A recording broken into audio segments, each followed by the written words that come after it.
Hello दोस्तों, स्वागत है आप सभी का स्पीड अप एजुकेशन में। मैं हूं अभिषेक गौतम और ये हमारा सेकंड सेट है। लोग थोड़ा सा बोर हो गए थे हिस्ट्री को पढ़ते हुए, साउथ इंडिया की। हम लोग साउथ इंडिया की हिस्ट्री को पढ़ रहे थे, वहाँ के जो राजवंश थे उनके बारे में पढ़ रहे थे, तो लोगों को थोड़ा सा बोरिंग लगने लगा। तो मैंने कोशिश की कि यहाँ पर आपको सेकंड जो सेट है इसका थोड़ा सा प्रोवाइड कराया जाए, उससे थोड़ा सा मन बना रहेगा आपका आगे आने वाली क्लासेस के लिए। तो इसमें हम करेंगे फिर से एक बार MCQs की प्रैक्टिस। अगर आपका रिस्पॉन्स सही रहा तो ये जो प्रैक्टिस है ये आपकी डेली कर दी जाएगी। डेली MCQs हो जाएंगे जो आपको दोपहर के बाद और जो 7 बजे मेरी क्लास आती है, रेगुलर क्लास आती है, उसके पहले, इसके बीच में कहीं ना कहीं एडजस्ट करके आपका जो है कोई जो भी सुटेबल टाइम होगा उस टाइम पर आपको डेली प्रोवाइड कराई जाएगी ये प्रैक्टिस सेट। जो हमारी रेगुलर क्लास चल रही है उसमें हमारा चोल वंश बाकी है, जो बेसिकली हमको पढ़ना है। साउथ में चोल वंश बाकी है और उसके बाद हम लेक लिस्ट देख लेंगे उन इंडिपेंडेंट जो एक तरीके से जो इंडिपेंडेंट रहे हैं जितने भी स्टेट्स, जैसे कि देवगिरी के यादव हुए, कन्नौज के जो शासक रहे, साउथ इंडिया वो क्या कहते हैं बंगाल में, वेस्ट बंगाल साइड में जो शासक थे वो भी गौंड थे जैसे, तो वो भी इंडिपेंडेंट थे, वो किसी बड़े साम्राज्य का कभी पार्ट नहीं रहे। तो कुछ जो इंपॉर्टेंट इंडिपेंडेंट राज्य हैं उनको भी देखेंगे और वो सब हम देखेंगे नेक्स्ट क्लास में। आज हम प्रैक्टिस करते हैं MCQs की और ये हमारा MCQ प्रैक्टिस का सेकेंड सेट है। आज के सेकंड सेट के जो पहले दो क्वेश्चन है वो आपके सामने हैं। In which of the following states maximum coast guard station, जो कोस्ट गार्ड स्टेशन होते हैं वो कहाँ पर इस्टेब्लिश किए गए हैं, have been established in India. India के किस स्टेट के अंदर सबसे ज़्यादा जो आपके कोस्ट गार्ड के स्टेशन होते हैं, जो लोग तट की रक्षा करते हैं, तटरक्षकों के जो स्टेशन हैं वो सबसे ज़्यादा किस वाले स्टेट के अंदर बनाए गए हुए हैं। ऑप्शन आपके पास है महाराष्ट्र, तमिलनाडु, गुजरात, आंध्र प्रदेश। तो इसमें सही आंसर है उसका गुजरात। गुजरात में सबसे ज़्यादा जो आपके कोस्टल गार्ड्स हैं उनके सबसे ज़्यादा स्टेशन बने हुए हैं गुजरात के अंदर। ठीक है, याद करने का तरीका सिंपली यही हो सकता है कि आप ये मान सकते हैं गुजरात काफ़ी विकसित प्रदेशों में से एक है और वहाँ पर जो मरीन जितनी लाइफ है वहाँ की, जैसे कि एक तरीके से जो भी ट्रेड है वो भी काफ़ी अच्छी है। गुजरात की ट्रेड बहुत अच्छी है, जो समुद्र से ट्रेड होता है गुजरात का बहुत अच्छा होता है। इसी वजह से ये कह लीजिए कि वहाँ पर समुद्र के गार्डों की जरूरत भी ज़्यादा पड़ती है और इस वजह से आपके जो है स्टेशन वहाँ पर ज़्यादा हैं। ठीक है, after Uttar Pradesh which among the following state has maximum share in rail route in kilometres of India railways. मतलब पूछ रहा है आपसे कि रेलवेज में, इंडियन रेलवे में उत्तर प्रदेश के बाद यूपी सबसे फर्स्ट पे, यूपी के बाद सेकंड नंबर पे ऐसा कौन सा स्टेट है जिसमें सबसे ज़्यादा किलोमीटर्स में अगर देखा जाए तो रेल पटरियां बिछी हुई हैं या सबसे ज़्यादा रेल पटरियां शेयर करता है, तो वो है कौन सा इसमें से, तो वो है आपका राजस्थान। ऑप्शन में थे आपका महाराष्ट्र, आंध्र प्रदेश और गुजरात, जिसमें सबसे ज़्यादा कन्फ्यूजिंग हो सकता था महाराष्ट्र के साथ। बाकी आंध्र प्रदेश और गुजरात का तो खैर इतना कन्फ्यूजिंग नहीं था, लेकिन जो सही आंसर है वो है राजस्थान। राजस्थान एरिया में सबसे बड़ा है, एरिया वाइज इंडिया का सबसे बड़ा स्टेट है आपका राजस्थान, और जनसंख्या वाइज सबसे ज़्यादा जो बड़ा प्रदेश है वो आपका है यूपी। ठीक है, तो यूपी और राजस्थान में ये रिलेशन है। यूपी फर्स्ट पे आता है रेलवे के हिसाब से, अगर देखेंगे आप सबसे ज़्यादा पटरियाँ जो कहाँ पर बिछी हुई हैं तो वो आपकी यूपी के अंदर है और सेकंड नंबर जो है आपका वो राजस्थान है। ठीक है, तो ये पहले दो क्वेश्चन थे। बढ़ते हैं आगे, देखते हैं कुछ और क्वेश्चन के बारे में। नेक्स्ट क्वेश्चन जो है, eight which among of the following places Asia's first EPZ का मतलब एक्सपोर्ट प्रोसेसिंग जोन, जो नीचे दिए गए हैं इन सभी में से कौन सा ऐसा है जिसमें जो एशिया का सबसे पहला एक्सपोर्ट प्रोसेसिंग जोन है वॉज सेटअप इन 1965 में 1965 में इसको सेटअप कर दिया गया था। और ये आपका एक्सपोर्ट प्रोसेसिंग जोन है, मतलब जहाँ पर एक्सपोर्ट करने वाली चीज़ों का प्रोसेसिंग की जाती है। ये जोन कहाँ पर बना था, ये बना कांडला में। कांडला कहाँ का बंदरगाह है, ये है गुजरात के अंदर। ठीक है, ये है गुजरात के अंदर, ये आप याद रखिएगा। गुजरात का एक जो बंदरगाह है वो है कांडला, काफ़ी विकसित बंदरगाह है और काफ़ी ज़्यादा इंपॉर्टेंट है ट्रेड के रिलेशनशिप से अगर देखा जाए तो। ठीक है, नेक्स्ट क्वेश्चन की बात करते हैं। नेक्स्ट क्वेश्चन क्या है हमारा, आफ्टर वेल्स एंड ट्यूबवेल्स, जो कुएं हैं और ट्यूबवेल्स हैं उनके बाद which among the following is the largest source of irrigation of in India. Irrigation का मतलब होता है सिंचाई। तो आपसे क्वेश्चन पूछा जा रहा है कि क्वेश्चन पूछा जा रहा है कि सिंचाई के लिए इंडिया में कुओं और ट्यूबवेल्स के बाद जो नलकूप होते हैं, कुएं और नलकूप के बाद तीसरे नंबर पे सबसे बड़ा जो आपका तीसरा सबसे बड़ा साधन कौन सा है इरिगेशन के लिए, मतलब सिंचाई के लिए तीसरा सबसे बड़ा साधन, थर्ड सबसे बड़ा साधन है, उसके बारे में पूछ रहा है। ऑप्शन है आपके पास canal, tanks, rivers, ponds and lakes, मतलब तालाब या फिर आपकी झीलें या आपकी नदियाँ या फिर टैंक बना के जो सिंचाई की जाती है वो। और फर्स्ट है आपका कैनाल। कैनाल मतलब होती हैं आपकी जो नहरें होती हैं, तो जैसे कि मैंने आपको बताया था कि इंडिया में नहरों का जो सिस्टम है वो काफ़ी इंपॉर्टेंट है और नहरों से ही बहुत ज़्यादा सिंचाई हुआ करती है। नहरों से मैंने आपको एक वंश जो है हिस्ट्री में रिलेट कराया था, उसको क्या नाम है उसका, तुगलक वंश। इसको मत भूलिएगा। मिडिल ईस्ट में अगर आप मिडिल इंडिया जब पढ़ेंगे, मध्यकालीन भारत पढ़ेंगे, तो उसमें आपको तुगलक वंश के जो शासक रहे उन्होंने नहरों पर काफ़ी काम किया था। ठीक है, चाहे उसका तुगलक वंश का संस्थापक रहा हो, चाहे उसके बाद जो है फिरोज शाह रहा हो। फिरोज शाह ने जो 5 नहरें बनवाई थी वो बहुत दिनों तक आगे तक, मतलब सबसे बड़ी नहरों का सिस्टम जो था वो काफ़ी दिनों तक बना रहा। 19वीं शताब्दी तक, मतलब 20वीं शताब्दी तक, 1900 कुछ तक, मतलब 20वीं शताब्दी तक भी जो वो सबसे बड़ा जो आपका सिस्टम था नहरों का। तो यहाँ से आप वो चीज़ भी याद रख सकते हैं। तो इंडिया में नहरें जो है काफ़ी इंपॉर्टेंट है। नहरें 3rd नंबर पर आती हैं, उनके बाद कुओं और जो आपके ट्यूबवेल्स हैं उनके बाद। ठीक है, बढ़ते हैं आगे क्वेश्चंस के बारे में देखते हैं। नेक्स्ट जो क्वेश्चन है ये आपके करंट अफेयर से भी हो सकता है क्योंकि जल्दी में डेवलपमेंट हुई है। National seed research and training centre, भारतीय जो बीज अनुसंधान केंद्र है, इज लोकेटेड एट, पूछा जा रहा है आपसे कि भारतीय बीज अनुसंधान केंद्र जो है वो कहाँ पर है। इसमें से ऑप्शन है आपका लखनऊ, पुणे, बनारसी या बनारस, और उसके बाद है आपका भोपाल। तो बनारस को वाराणसी बोलते हैं, सॉरी। तो इसका जो सही आंसर है वो है वाराणसी। वाराणसी में है आपका जो है बीज अनुसंधान केंद्र, जो कि कॉन्स्टिट्यूएंसी है किसकी, पीएम नरेंद्र मोदी की। ठीक है, जिससे आप इसको याद रख सकते हैं कि वाराणसी में कुछ डेवलपमेंट्स हुई हैं रिसेंटली, बहुत सारी डेवलपमेंट्स हुई हैं। जैसे जो लग्जरी क्रूज है वहाँ पर स्टार्ट किया गया है, अलकनंदा लग्जरी क्रूज स्टार्ट किया गया है, और इसके अलावा जो आपका बीज अनुसंधान केंद्र है वो भी आपका यहीं पर है। तो एक क्वेश्चन के साथ साथ आप दूसरे क्वेश्चन रिलेट करके आसानी से याद कर सकते हैं। ठीक है, नेक्स्ट क्वेश्चन है कि जदुगोड़ा माइंस आर फेमस फॉर, आपसे पूछ रहा है कि जदुगोड़ा जो माइंस हैं वो किस चीज़ के लिए फेमस हैं। जदुगोड़ा माइंस हैं कहाँ पर, जदुगोड़ा माइंस है आपकी झारखंड के अंदर। ठीक है, झारखंड के अंदर जदुगोड़ा माइंस पाई जाती हैं। और फेमस किस चीज़ के लिए है, फेमस है यहाँ पर क्योंकि यहाँ पर एक्सट्रैक्शन होता है किस चीज़ का, आपका यूरेनियम का। यूरेनियम का एक्सट्रैक्शन होता है, इसीलिए जो है ये जो आपकी माइंस हैं ये फेमस हैं यूरेनियम एक्सट्रैक्शन की वजह से। ओके, तो जो इसका लास्ट ऑप्शन है यूरेनियम एक्सट्रैक्शन, ये हो जाएगा इसका करेक्ट आंसर। और ये है कहाँ पर है, आपके झारखंड के अंदर है। ये आपसे पूछा सकता है, हो सकता है आपसे लोकेशन भी पूछ लिया है। अधिकतर मैं जो है लोकेशन बता दिया करता हूँ साथ साथ में, क्वेश्चन अगर लोकेशन के आ जाते हैं तो कम से कम लोकेशन से कोई भी क्वेश्चन आपका गलत ना हो। अब बात करते हैं नेक्स्ट क्वेश्चन की। नेक्स्ट क्वेश्चन हमारा क्या है, which among the following is not a major, पूछ रहा है नॉट अ मेजर। ठीक है, उसकी बात मत करना कि जो मेजर है, not a major agri export of India. Question पूछा जा रहा है कि इनमें से कौन सा ऐसा है जो भारत का जो बड़े मेजर, मतलब बड़े, एग्री एक्सपोर्ट का मतलब होता है आपकी कृषि, जो कृषि से रिलेटेड आप क्या कहते हैं वो करते हैं, जो चीज़ें कृषि से रिलेटेड हैं और उनका हम एक्सपोर्ट करते हैं, उनको हम निर्यात करते हैं। तो कृषि निर्यात में से कौन सा ऐसा है जो कृषि के बड़े निर्यातों में से नहीं है। ठीक है, marine products, cashew, pulse and serials.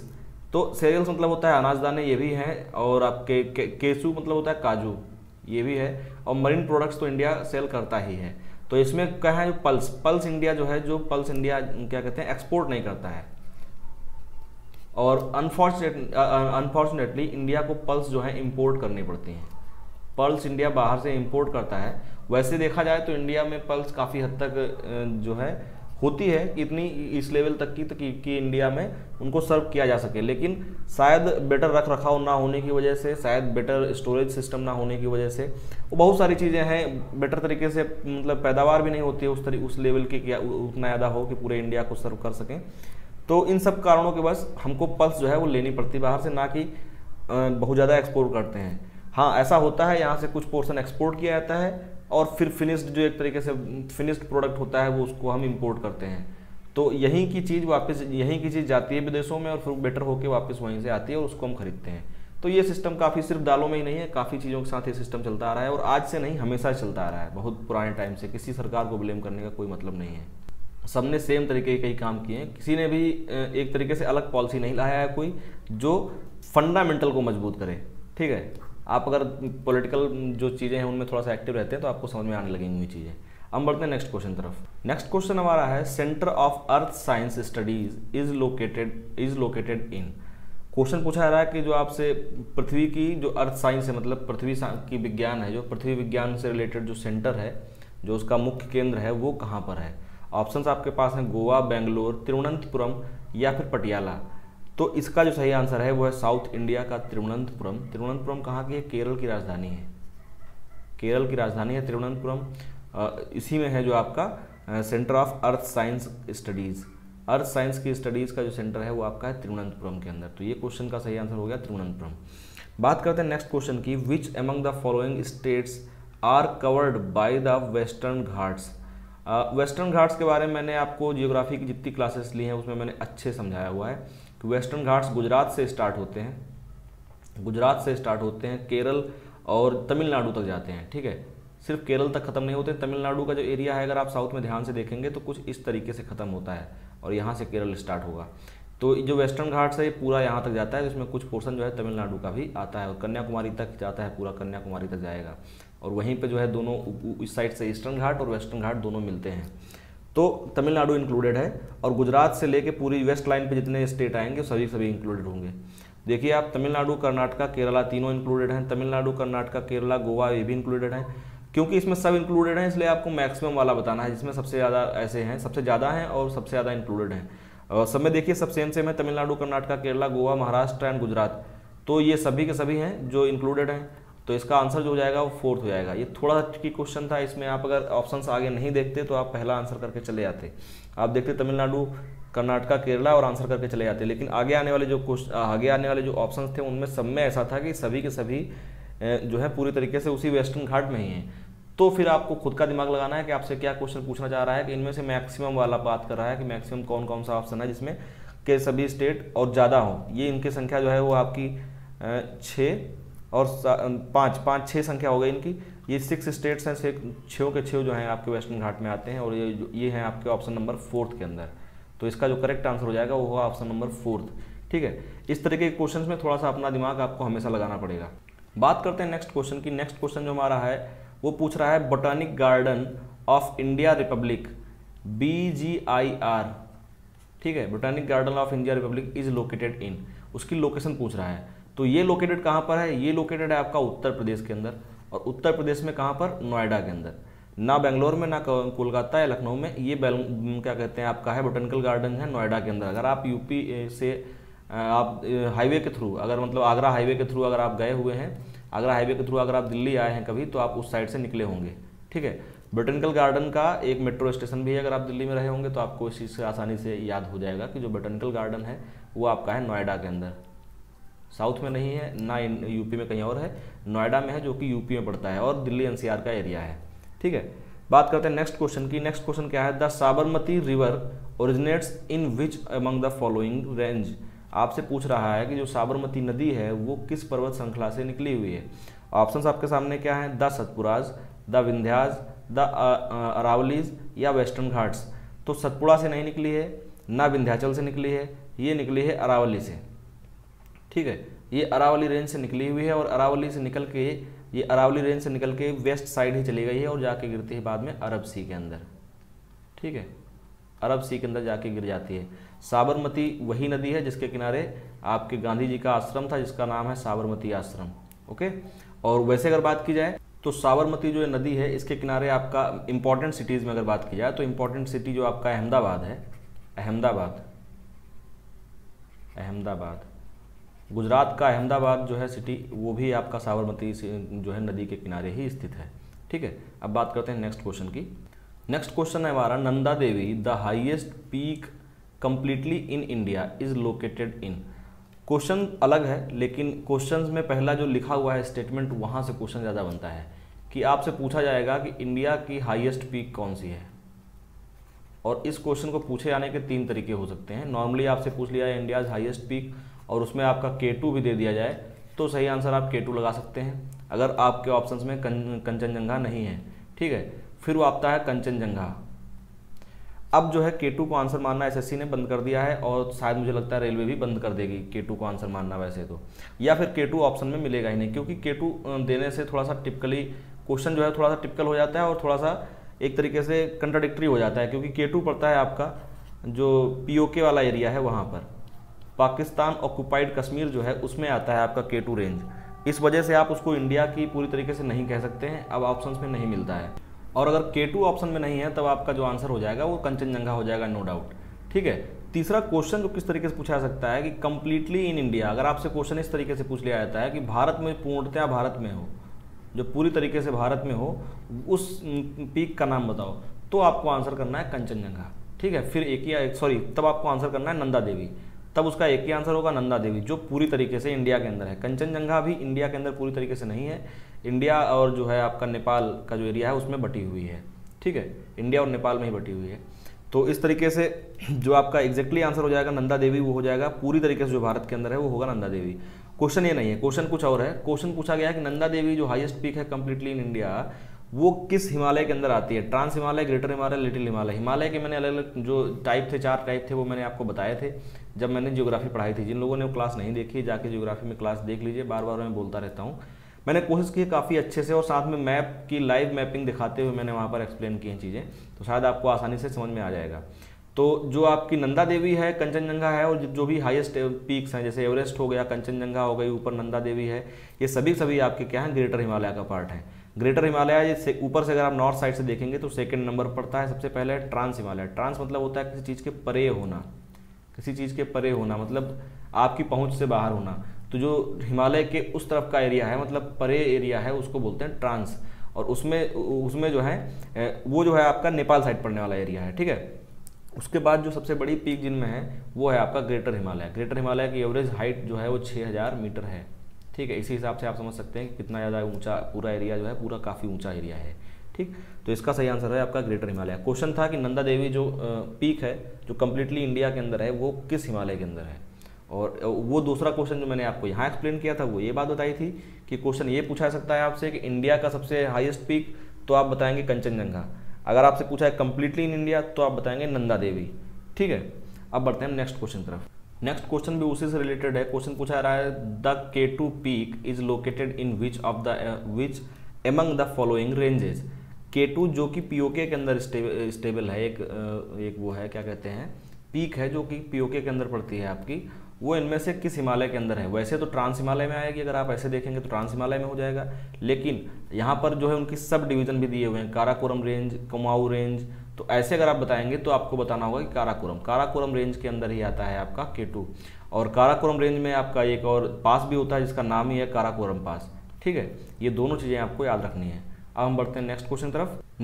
उस क्वेश्चन के बारे में पहले एक्सप्लेन कर चुका था प्रीवियस क्वेश्चन के बारे में, इसलिए वहाँ पर ज़्यादा एक्सप्लेनेशन नहीं था। बात करते हैं नेक्स्ट क्वेश्चन की। नेक्स्ट क्वेश्चन जो हमारा है which among the following neighbouring country sources it's entirely requirement of petrol, diesel and jet fuel from India. जो आपका इंडिया से इनमें से कौन सा नेबरिंग कंट्री है जिसकी पेट्रोलियम, डीजल और जेट फ्यूल, इन तीनों के रिक्वायरमेंट्स के जो पूरे सोर्स हैं पूरे इंडिया में है, मतलब कि ये कम्प्लीटली जो है इंडिया पर डिपेंडेंट है इन चीज़ों के लिए। ऑप्शंस आपके पास हैं बांग्लादेश, नेपाल, मालदीव्स या मॉरिशस। तो इंडिया के मॉरिशस के साथ बहुत अच्छे संबंध हैं और मॉरिशस इंडिया को काफ़ी FDI देता है। FDI के बारे में आपने सुना होगा, foreign direct investment. Foreign direct investment करने वाला जो कंट्री है उसमें जो मॉरिशस है वो सबसे ऊपर कंट्रियों में से एक है जो सबसे ज़्यादा FDI इंडिया में देते हैं। और इंडिया जो है इनको क्या करता है, इंडिया इनकी जो फ्यूल की रिक्वायरमेंट है, पेट्रोलियम प्रोडक्ट्स की जो फ्यूल की रिक्वायरमेंट है वो इनकी पूरी तरीके से पूर्ण करता है इंडिया, ठीक है। तो ये इंटरडिपेंडेंसी है दोनों कंट्रियों की एक दूसरे के ऊपर। इस तरीके से इसका जो आंसर है इस क्वेश्चन का ये है आपका मॉरिशस, ठीक है। इसके बाद जो नेक्स्ट क्वेश्चन हमारा है, नेक्स्ट क्वेश्चन है Indira Gandhi super thermal power project. Indira Gandhi super thermal power project जो है वो कहाँ पर लोकेटेड है, क्वेश्चन पूछा जा रहा है आपसे। ऑप्शन में है राजस्थान, हरियाणा, पंजाब या उत्तर प्रदेश। तो इसका जो करेक्ट आंसर है वो है हरियाणा। हरियाणा में आपका स्थित है Indira Gandhi super thermal power plant.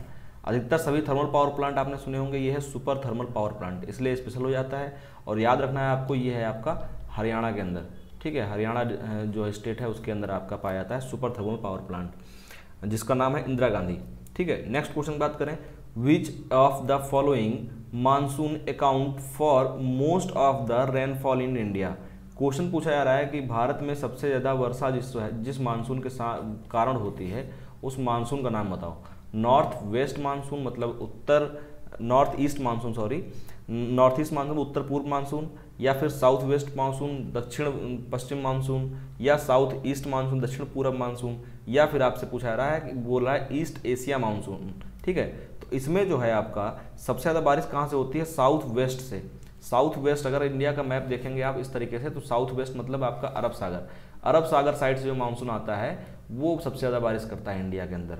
वो बात अलग है कि नॉर्थ का जो पोर्शन है वहाँ पर बारिश जो है बंगाल की खाड़ी से उठने वाले मानसून से होती है, तो इसको आप बोल सकते हैं कि साउथ जो आपका साउथ ईस्ट, ठीक है, साउथ ईस्ट का जो मानसून है उससे बारिश होती है। लेकिन बाकी जो पोर्शन बचते हैं गुजरात और इधर का जो एरिया है उधर पे आपकी जो बारिश होती है वो आपकी हो रही होती है साउथ वेस्ट वाले मानसून से।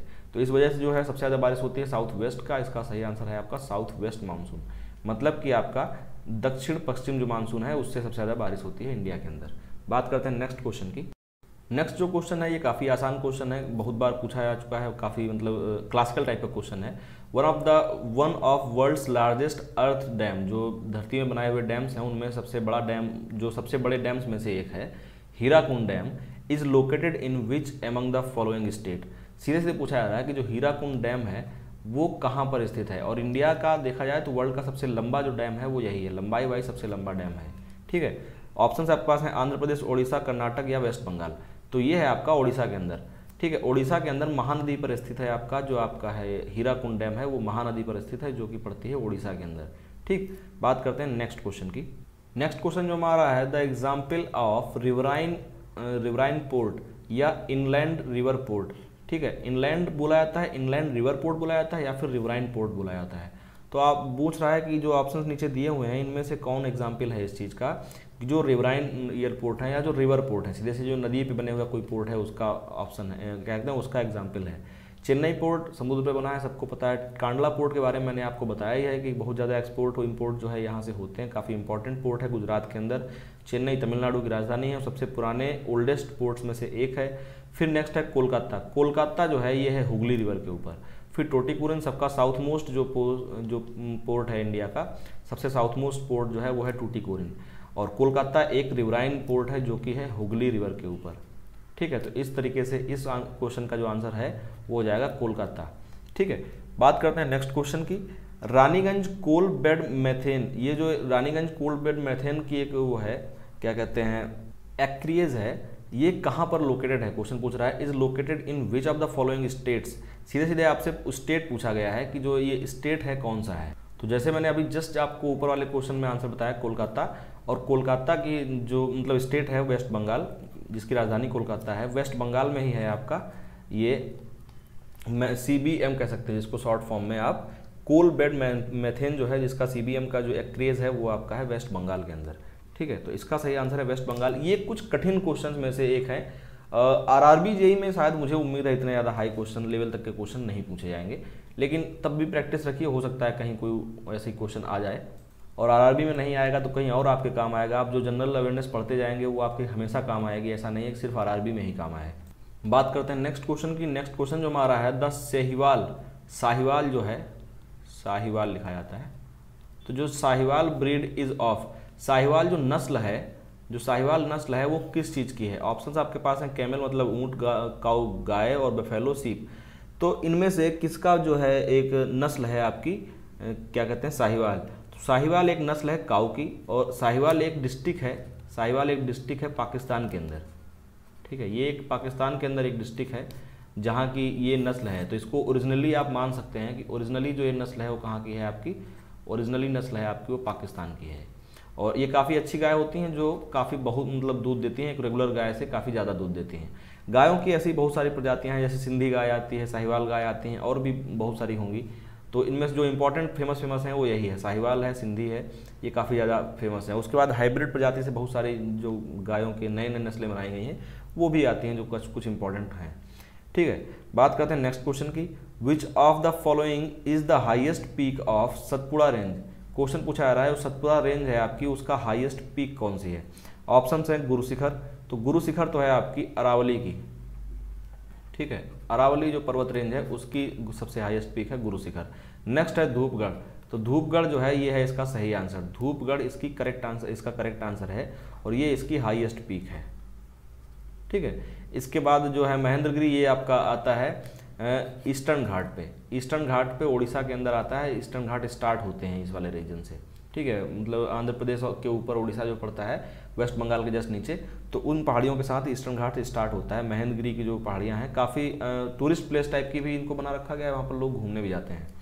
तो इसका जो करेक्ट आंसर हो गया वो हो गया आपका धूपगढ़। धूपगढ़ी या धूपगढ़ बोल लीजिए, ये इसका करेक्ट आंसर है, ये इसकी हाईएस्ट पीक है।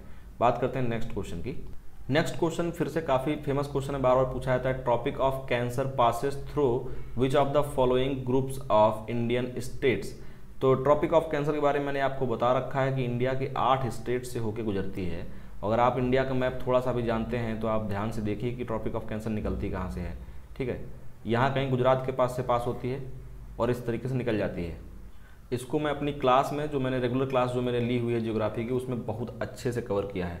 तो सबसे पहले आता है आपका गुजरात, उसके बाद आता है आपका राजस्थान, फिर आएगा मध्य प्रदेश, फिर आएगा छत्तीसगढ़, फिर आएगा झारखंड, ये 5 हो गए, और उसके बाद आएगा आपका वेस्ट बंगाल। ठीक है, ये 6 स्टेट्स जो हैं आपके, ये इधर की मतलब जो आपका नॉर्थ का जो एरिया है या सेंट्रल का जो इंडिया है वहाँ के पड़ते हैं। और उसके बाद इधर आने के बाद त्रिपुरा और मिजोरम जो है वो 2 स्टेट्स आपके नॉर्थ ईस्ट वाले हैं, सॉरी जो आपके उत्तर पूर्वी राज्य हैं। ठीक है, नॉर्थ ईस्ट वाले ही आते हैं, नॉर्थ ईस्ट वाले राज्य हैं। तो इस तरीके से 8 जो टोटल हो जाते हैं आपके, ये आपके आते हैं ट्रॉपिक ऑफ कैंसर पर। अब ऑप्शंस पे देखिए क्या क्या है। गुजरात, मध्य प्रदेश, छत्तीसगढ़, मणिपुर नहीं आता है। मणिपुर के अगर मैप बनाएंगे नॉर्थ ईस्ट का तो कुछ इस तरीके से मैप बना लीजिए आप। मैं थोड़ा सा रफली मैप बनाने की आदत बन चुकी है, ये थोड़ा सा ज़्यादा हो गया, कुछ इस तरीके से निकलता है। ठीक है, तो ये है आपका त्रिपुरा, ये है आपका मिजोरम, मणिपुर यहाँ पर पड़ता है, लेकिन जो लाइन है वो यहाँ से निकलती है, ये मणिपुर को नहीं काटती है। तो पहला ऑप्शन आपका गलत हो गया। ठीक है, नेक्स्ट में बात करिए राजस्थान, झारखंड, वेस्ट बंगाल, मिजोरम, ये आपका राजस्थान, झारखंड, वेस्ट बंगाल, मिजोरम, ये आपका करेक्ट आंसर हो गया। ठीक है, राजस्थान से भी निकलती है, झारखंड से भी निकलती है, वेस्ट बंगाल से भी निकलती है, मिजोरम से भी निकलती है।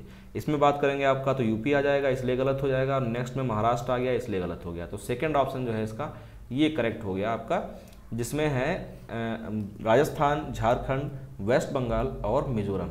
ये उन्हीं 8 में से 4 स्टेट्स हैं जिनसे आपकी ट्रॉपिक ऑफ कैंसर निकलती है। अगर आपको ये कॉन्सेप्ट और मैप से रिलेटेड कुछ भी चीज़ समझ में नहीं आती तो आप हमारी पीछे की क्लासेस जाके एक बार देख सकते हैं। अगर आपको लगता है कि मैप से रिलेटेड और भी कुछ होना चाहिए तो एक कुछ और अलग भी किया जा सकता है, जिसमें टॉपिक वाइज एक्सप्लेनेशन दिया जा सकता है। अब हम बात करते हैं नेक्स्ट क्वेश्चन की। तो ये हमारे आज के लास्ट 2 क्वेश्चन हैं। Which country shares the largest border length with India. आपसे बात की जा रही है कि इंडिया के साथ सबसे लंबी जो बॉर्डर है, मतलब लैंड बाउंड्री है, वो कौन बनाता है। ठीक है, इंडिया की लैंड बाउंड्रीज ही बनती हैं, किसी के साथ जो है सी बाउंड्री डायरेक्ट में कनेक्ट नहीं है। तो लैंड बाउंड्री सबसे ज़्यादा जो बनती है, टोटल बाउंड्री की बात की जाए तो है 15,000 किलोमीटर। ठीक है, उसमें से सबसे ज़्यादा बात की जाए तो वह है बांग्लादेश के पास। बांग्लादेश के पास लगभग 4,096 किलोमीटर की जो है आपकी कोस्टल लाइन है, मतलब सॉरी लाइन है, जो बाउंड्री है इंडिया के साथ। उसके बाद सेकंड नंबर पे चाइना आता है, यही दोनों याद रखिए, काफ़ी है। फर्स्ट पे जो है आपका बांग्लादेश है और सेकंड पे चाइना की लगभग 3900 के आसपास कुछ है। आपको लग रहा होगा कि इंडिया का जो बाउंड्री है वो चाइना के साथ सबसे ज़्यादा होनी चाहिए, लेकिन बीच में नेपाल पड़ता है। ठीक है, बीच में नेपाल का एरिया आता है, जिसकी वजह से इसकी बाउंड्री की जो लेंथ है वो कम हो जाती है। बीच में पूरा एक स्ट्रेट सा रन है जो नेपाल के पास है। ठीक, इस वजह से इसका कम हो जाता है और सेकंड नंबर पर है बाउंड्री वाइज देखा जाए तो। इंडिया की बाउंड्री अगर बात करें तो अफगानिस्तान के साथ भी लगती है। ठीक है, अफगानिस्तान के साथ लगती है मात्र 20 किलोमीटर की। ठीक है, सबसे कम बाउंड्री जो है आपकी अफगानिस्तान के साथ लगती है। और ये क्वेश्चन भी डाउट में इसलिए हो सकता है क्योंकि ये जो पोर्शन है जो अफगानिस्तान के साथ बाउंड्री लगती है इंडिया की, ये आता है पीओके के अंदर।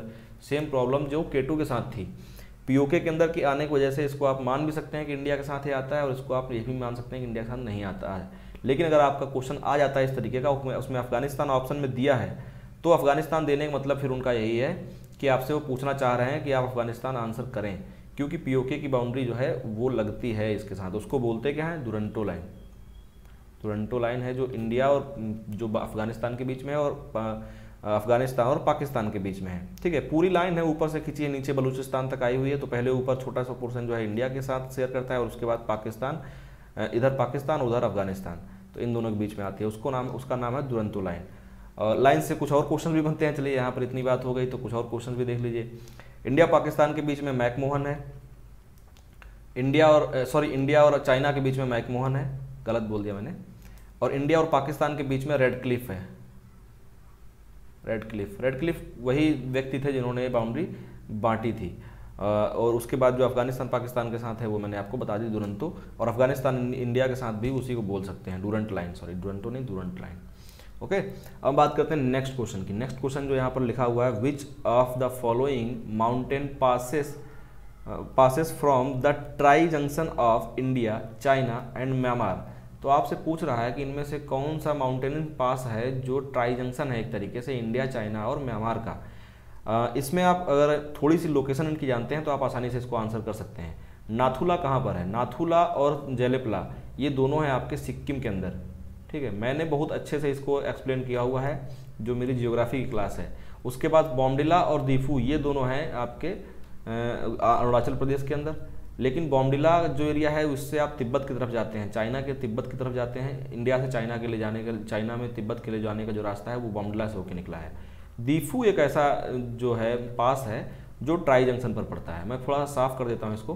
तो अगर आप इंडिया के नॉर्थ ईस्ट का पोर्शन बनाएंगे, आप कुछ मैप बनाएंगे, रफली मैप बना लेंगे तो कुछ इस तरीके का मैप बनता है, जिसमें ये अरुणाचल प्रदेश का एरिया है जो आगे तक यहाँ पर जाता है, ठीक है। यहाँ से थोड़ा सा उठा हुआ है और इस वाले एरिया में आपका भूटान पड़ता है, यहाँ से अरुणाचल प्रदेश जो है आगे तक लगा हुआ है, यहाँ से असम जो है ऐसे कुछ बटा हुआ है। तो दीफू जो है वो यहाँ पर कहीं पर है, ठीक है, यहाँ पर है दीफू।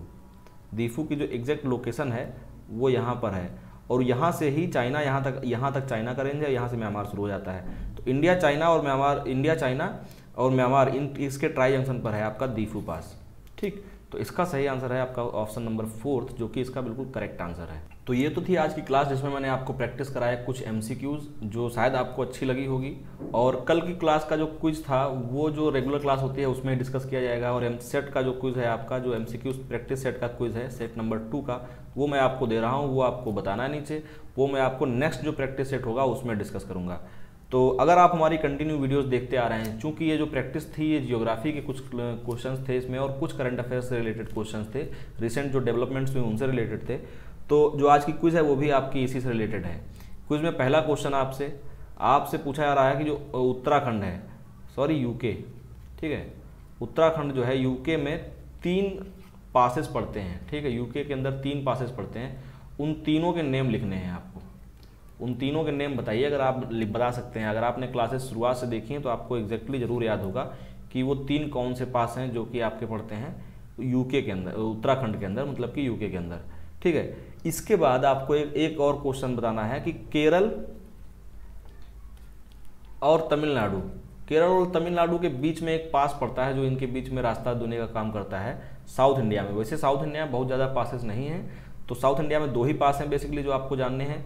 उनमें से एक यहाँ पर इन दोनों के बीच में है और एक महाराष्ट्र के अंदर है, ठीक है। तो आपको इसमें बताना है केरल वाले पास का नाम लिखना है, ठीक है। चलिए थर्ड वाला भी लिख लीजिए, जो महाराष्ट्र में पड़ता है आपका, जो मुंबई, मतलब जो महाराष्ट्र में पड़ेगा, महाराष्ट्र वाले पास का भी आपको नाम बताना है। तो ये 3 क्वेश्चन हो गए। 4th क्वेश्चन जो है आपका वो भी जियोग्राफी से ही है, या इसको आप पॉलिटी से भी समझ सकते हैं।